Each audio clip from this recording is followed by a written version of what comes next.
మా party working president KTR గారి పైన ఈ రాష్ట్ర ప్రభుత్వం, ముఖ్యంగా కాంగ్రెస్ ప్రభుత్వం, రేవంత్ రెడ్డి ప్రభుత్వం కక్ష సాధింపుగా ఏదో ఒక కేసు పెట్టాలి, ఆ కేసు పెట్టి తద్వారా ఒక శునకానందం పొందాలి అని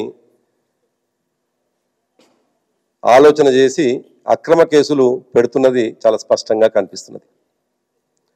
నిజానికి ఈ దేశంలో రెండు జాతీయ పార్టీలు, భారతీయ జనతా పార్టీ, కాంగ్రెస్ పార్టీ. దేశంలోనేమో ఢిల్లీలో భారతీయ జనతా పార్టీ, కాంగ్రెస్ పార్టీ రెండు కొట్టుకుంటాయి. తెలంగాణకు రాగానే భారతీయ జనతా పార్టీ, కాంగ్రెస్ పార్టీ రెండు ఒకటవుతున్నట్టుగా చాలా స్పష్టంగా కేటీఆర్ గారి పైన పెట్టినటువంటి కేసుతో స్పష్టమవుతోంది. ఒకవైపు ఏమో రాష్ట్ర ప్రభుత్వం అక్రమంగా ఎటువంటి తప్పు లేకుండా ఒక ఫ్యాబ్రికేటెడ్ కేసుని పెట్టి ఏసీబీ కేసుగా మారిస్తే ఇమీడియట్గా ఎవరు రాష్ట్ర ప్రభుత్వం కోరకుండా ఎటువంటి అది లేకుండా ఈడీ ఇందులో ఇన్వాల్వ్ కావడంతో ఒకరికొకరు అండర్స్టాండింగ్లో భాగంగా రాష్ట్ర ప్రభుత్వం ఏసీబీ కేసు పెట్టాలి, కేంద్ర ప్రభుత్వం ఈడీని పంపాలి, భారతీయ జనతా పార్టీ ప్రభుత్వం ఈడీని పంపాలి అన్నట్టుగా కనిపిస్తూ ఉన్నది. ఇవాళ ముందు నుంచి కూడా మేము ఈ మాట చాలా స్పష్టంగా చెప్తా ఉన్నాం. కేసీఆర్ గారిని ఎదుర్కోలేక, కేసీఆర్ గారి అభివృద్ధిని ఈ రాష్ట్రంలో ఉన్నటువంటి ప్రజలు అనుభవంలో ఉన్నటువంటి విషయాన్ని చాలా స్పష్టంగా కళ్ళ ముందు ఉన్నటువంటి సందర్భంలో కేసుల పేరుతోటి బీఆర్ఎస్ పార్టీ ప్రతిష్టని మసకబారుద్దామని చెప్పేసి ప్రయత్నం చేస్తే అది సాధ్యం కాదు అనేటువంటి విషయం అనేక సందర్భాల్లో రుజువైంది. ఈ కేసు తర్వాత కూడా అదే రుజువు అవుతుంది అనేటువంటి విషయాన్ని ఈ సందర్భంగా గుర్తు చేస్తా ఉన్నాం. ఈ కేసులో ఎటువంటి అవినీతి జరగలేదు అనేటువంటి విషయం ముందు నుండి, ఎప్పుడైతే సియోల్కు వెళ్ళినటువంటి మంత్రులు అక్కడి నుండి దీపావళి బాంబుల రూపంలో మాట్లాడిన నాటి నుంచి మొదలుకొని ఈ రోజు వరకు కూడా వాళ్ళ దీపావళి బాంబులు తుస్సుమన్నాయి, కానీ వాళ్ళ ఫ్యాబ్రికేటెడ్ కేసులు మాత్రం తీర మీదకి వచ్చినాయి. సియోల్ నుండి మొదలుకొని ఈ రోజు వరకు కూడా ఈ రాష్ట్రంలో మా కేటీఆర్ గారి పైన, మా పార్టీ వర్కింగ్ ప్రెసిడెంట్ గారి పైన ఒక అక్రమ కేసుని ఎట్లన్నా చేసి పెట్టాలి, తద్వారా కక్ష సాధింపుగా జైలుకు పంపించాలనేటువంటి ఒక దుర్మార్గమైనటువంటి ఆలోచన రాష్ట్ర ప్రభుత్వం చేస్తున్నది కళ్ళకు కనిపిస్తున్నటువంటి సత్యం. కేసు పెడుతున్నారు అన్న మొదటి రోజు నుండి కూడా నిజాయితీగా ఉన్నారు కాబట్టి, 10 సంవత్సరాల కాలంలో ఎటువంటి అవినీతి లేదు కాబట్టి అనేక సందర్భాల్లో, కొన్ని సందర్భాల్లో అయితే 1,00,000 కోట్లు అన్నారు, తర్వాత 1,000 కోట్లు అన్నారు, తర్వాత 100 కోట్లు అన్నారు, చివరికి కొండను దొవ్వి ఎలుకల్ని పట్టినట్టుగా 46 కోట్లకు పరిమితం చేసింది ఈ రాష్ట్ర ప్రభుత్వం ఆరోపణ కేటీఆర్ గారి పైన. ఆ 46 కోట్లు కూడా కేటీఆర్ గారు చాలా స్పష్టంగా చెప్తా ఉన్నారు. ఇవాళ విచారణలో కూడా ఇదే మాట, మొన్న ఏసీబీ సందర్భంగా అదే చెప్పినారు, బహుశా ఇవాళ విచారణలు కూడా అదే చెప్తుండవచ్చు. 46 కోట్లు ఒక బ్యాంకు నుండి మరొక బ్యాంకుకు పోయినాయి, ట్రాన్స్ఫర్ అయినాయి, ఈ బ్యాంకు నుండి ట్రాన్స్ఫర్ అయినాయి, ఇంకో బ్యాంకులో ఉన్నాయి అనేటువంటి మాట చాలా కళ్ళ ముందు ఉన్నటువంటిది. ఈ రాష్ట్ర ప్రభుత్వం చేతగాంతనం వల్ల, ఫార్ములా ఈ రేసు కొనసాగింపు జరగకపోవడం వల్ల, దాన్ని రద్దు చేసుకోవడం వల్ల, ఆ రద్దులో కూడా కుట్ర ఉంది కాబట్టి ఆ కంపెనీ ప్రతినిధులు ముఖ్యమంత్రిని కలిసిపోతే కనీసం కలిసినటువంటి విషయాన్ని ప్రపంచ స్థాయిలో ఉండేటువంటి కార్ రేసింగ్ సంబంధించినటువంటి ప్రతినిధులు వచ్చినప్పుడు ప్రపంచానికి చెప్పాల్సినటువంటి అవసరం ఉన్నది. దురదృష్టం ఏంటంటే ముఖ్యమంత్రి ఆ విషయాన్ని కూడా బయటికి పెట్టకపోవడం, వాళ్ళ కుట్రని బయట పెడుతూ వాళ్ళు కలిసినటువంటి విషయాన్ని బయటి ప్రపంచానికి బీఆర్ఎస్ చూపించింది. ఆ తర్వాత అనేక రకాలుగా అనేక కోణాల్లో కేసుల్లో ఇరికించే ప్రయత్నం ఇవాళ చేస్తూ ఉన్నది. అయినప్పటికీ కేటీఆర్ గారు ఒకే లైన్ తోటి, ఒకే రకమైనటువంటి మాటతో మొదటి రోజు ఏం మాట్లాడారో ఇవాళ అదే మాట మాట్లాడుతున్నారు. అది కూడా ధైర్యంగా ఏ విషయాలను ఎక్కడ దాచకుండా జరిగినటువంటి ట్రాన్సాక్షన్ కళ్ళ ముందు ఎక్కడుందో కనిపిస్తున్నటువంటి సందర్భంలో పంపింది వాస్తవమే. ఆనాడు ఎన్నికల ముందు చేసినటువంటి ఆ ట్రాన్సాక్షన్ కారణం ఒకటి ప్రపంచ పటంలో ముఖ్యంగా ఈ దేశంలోనే తెలంగాణ నెంబర్ 1గా ఉండాలి.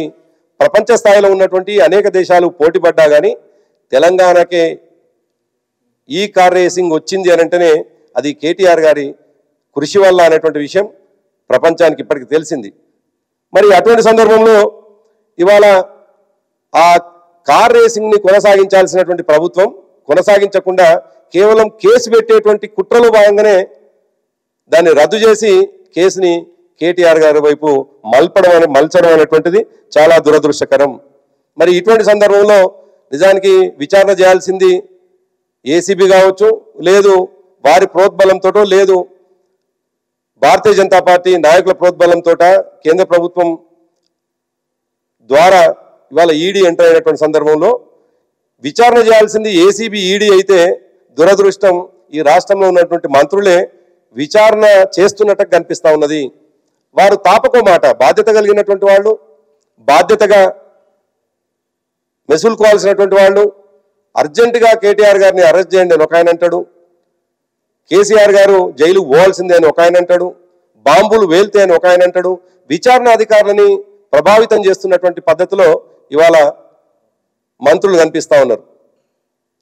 ఇంకో పక్క దురదృష్టం ఏంటంటే కొన్ని ఛానళ్ళు మాత్రమే వారే ప్రాసిక్యూషన్ చేస్తున్నట్టుగా అసలు అందులోనే ఉండి ఒక ఆఫీసర్ లాగా ఇవాళ సమాజాన్ని పక్కదారి పట్టించేటువంటి పద్ధతిలో ప్రశ్నలతో ఉక్కిరిబిక్కిరి చేస్తున్నారని ఒక ఛానల్, ప్రశ్నలతో కేటీఆర్ గారు ఉక్కిరిబిక్కిరి అవుతుండ్రని మరొకరు. నిజానికి ఈడీ విచారణ జరుగుతున్నటువంటి సందర్భంలో చాలా కాన్ఫిడెన్షియల్గా కొంతమంది అధికారుల మధ్యలో జరిగేటువంటి ఆ విచారణ వీరికి తెలిసినట్టుగా పొద్దున్నుంచి ఒక గందరగోళం, ప్రజల్ని గందరగోళం పరిచేటువంటి పద్ధతిలో చేయడం అనేటువంటిది చాలా దురదృష్టకరం. అది వాంఛనీయం కాదు అనేటువంటి మాట చెప్పదలుచుకుందాం. ఏదన్నా విచారణకు సంబంధించినటువంటి విషయాలు చెప్పాలంటే అయితే ఈడీ అధికారులు లేదు కేటీఆర్ గారు చెప్తారు, కానీ విచారణ మొత్తం కూడా కొన్ని మీడియా ఛానళ్ళు చేయడం అనేటువంటిది చాలా దురదృష్టకరమైనటువంటి విషయం. మరి ఇటువంటి సందర్భంలో మా నాయకుడు తప్పకుండా నిజాయితీగా ఉన్నాడు కాబట్టి ఎటువంటి కేసుకైనా భయపడకుండా ఏ విచారణ చేసినా నేను హాజరవుతానని చెప్పేసి ధైర్యంగా మొన్న 9వ తారీఖు నాడు ఏసీబీ కేసు కావచ్చు, ఇవాళ ఈడీ కేసుకు అటెండ్ అవుతున్నటువంటి సందర్భంలో తప్పకుండా మా నాయకుడు పోతున్నప్పుడు మా క్యాడర్ అంతా కూడా తప్పకుండా పోతుంది. సంఘీభావంగా పోయినటువంటి సందర్భంలో చాలా దుర్మార్గంగా మొన్నటికి మొన్న ఎటువంటి ఆంక్షలు లేకున్నటువంటి సందర్భంలో కూడా ఏసీబీ ఆఫీస్ నుంచి మా పార్టీ ఆఫీస్కు కారులో కేటీఆర్ గారు వస్తే వారి కారు వెంట కొంతమంది నాయకులు వస్తే వారి మీద అక్రమంగా కేసులు పెట్టడం అనేటువంటిది కక్ష సాధింపులో భాగము అనేటువంటి విషయం చాలా స్పష్టంగా కనిపిస్తూ ఉన్నది. కేటీఆర్ గారి మీద కేసు పెట్టడం, వారితో పాటు ఆయన కారులో కూర్చుంటే వారి మీద పెట్టడం, వారితో పాటు మా నాయకుల మీద పెట్టడం అనేటువంటిది చాలా దుర్మార్గమైనటువంటి చర్య. దాని కొనసాగింపుగా ఇవాళ కూడా ఈడీ ఆఫీస్ దగ్గర మా వాళ్ళు చాలా శాంతియుతంగా రోడ్డు పక్కన నిలబడి కేటీఆర్ గారు లోపల పోతున్నటువంటి సందర్భంలో వారికి సంఘీభావంగా నిలబడితే చాలామంది మా నాయకులని అరెస్ట్ చేసి ఇవాళ కంచన్బాగ్ పోలీస్ స్టేషన్లో పెట్టడం అనేటువంటిది దుర్మార్గమైనటువంటి విషయం. నిజానికి 2001 నుండి 2014 వరకు అనేక ఉద్యమాల్లో పాల్గొన్నటువంటి వాళ్ళం. చట్టానికి లోబడి రాజ్యాంగానికి కల్పించినటువంటి హక్కును వినియోగించుకునే తెలంగాణని సాధించుకున్నటువంటి వాళ్ళం. ప్రజాస్వామ్యం మీద అత్యంత గౌరవం ఉన్నటువంటి వాళ్ళం. ప్రజాస్వామ్యాన్ని కాపాడాలని కోరుకున్నటువంటి వాళ్ళం. ఎట్టి పరిస్థితుల్లో కూడా ఈ రాష్ట్రం పోరాటం చేస్తే వచ్చినటువంటి రాష్ట్రం, ఈ రాష్ట్రం దురదృష్టం ఇవాళ దుర్మార్గుల చేతికి పోవచ్చు, కానీ ఇది అధోగతి పాలు కావద్దు అని కోరుకుంటున్నటువంటి వాళ్ళం. కాబట్టి ఎట్టి పరిస్థితుల విధ్వంసం వైపో, ఎట్టి పరిస్థితుల్లో కూడా గొడవల వైపో ఉసిగొల్పేటువంటి పార్టీ కాదు బీఆర్ఎస్ పార్టీ అనేటువంటి విషయాన్ని మర్చిపోయి ఈ ప్రభుత్వం కావచ్చు, ముఖ్యంగా కొంతమంది పోలీస్ అధికారులు అతి ఉత్సాహం ప్రదర్శించి మా వాళ్ళని అరెస్ట్ చేయడం చాలా దుర్మార్గమైన చర్య.